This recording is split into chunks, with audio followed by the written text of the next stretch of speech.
উত্তর দিনাজপুর 30তম জেলা বইমেলার আসর বসবে এবছর কালিয়াগঞ্জে। 30 ডিসেম্বর শুরু হয়ে 5 জানুয়ারি পর্যন্ত জেলা বইমেলা উৎসব পালিত হবে।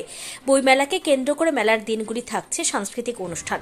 মঙ্গলবার বইমেলা কমিটির সদস্য সহ ডেকোরেটর, লাইট, মাইক, দায়িত্বপ্রাপ্ত সংস্থা কর্ণধারদের নিয়ে বইমেলার জন্য পার্বতী সুন্দরী হাইস্কুল ময়দান পরিদর্শন করেন পুরপ্রধান রামনিবাস সাহা।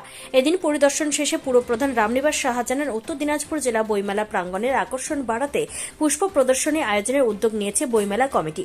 কালিয়াগঞ্জে পুরপ্রধান রামনিবাস সাহা আরও বলেন, রকমারি ফুলের বাহার সকলেরই পছন্দ, তাই মেলার আকর্ষণ বাড়াতে জেলা বইমেলা প্রাঙ্গণে পুষ্প প্রদর্শনী আয়োজনের ভাবনা চিন্তা রয়েছে। বইমেলার ময়দানে রকমারি খাবারের দোকান বসবে, যাতে বইমেলাকে ঘিরে কোনো খামতি না থাকে।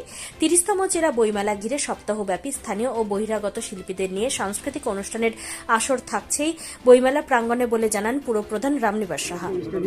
মাঠ তো পরিদর্শনও হয়ে গেছে একবার, আর আপনাদের মাধ্যমে আমরা ঘোষণাও করে দিচ্ছি 30তম জেলা বইমেলা এবার আমাদের কালিয়াগঞ্জে পার্বতী সুন্দরী স্কুল ময়দানে অনুষ্ঠিত হতে চলেছে। আজকে যারা লাইট, প্যান্ডেল, সাউন্ড যারা করবে এজেন্সিরা, এদের থেকে নিয়ে আসে কীভাবে কী হবে না হবে, যারা এক্সপার্ট আছে তাদের সাহায্য নিয়ে আজকে এই কথাবার্তা করছি। আর খুব শীঘ্রই, খুব তাড়াতাড়ি আমাদের মেলার প্রস্তুতির কাজও স্টার্ট হবে। না, প্রত্যেকবার যেভাবে হয় এর চেয়ে ভালোই হবে, খারাপ হবে না।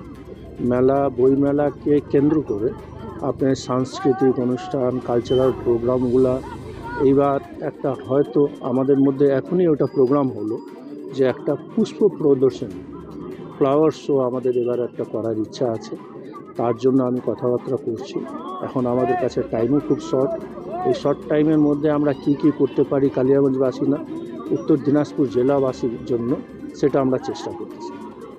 নিজস্ব সংবাদদাতা, খবর কালিয়াগঞ্জ।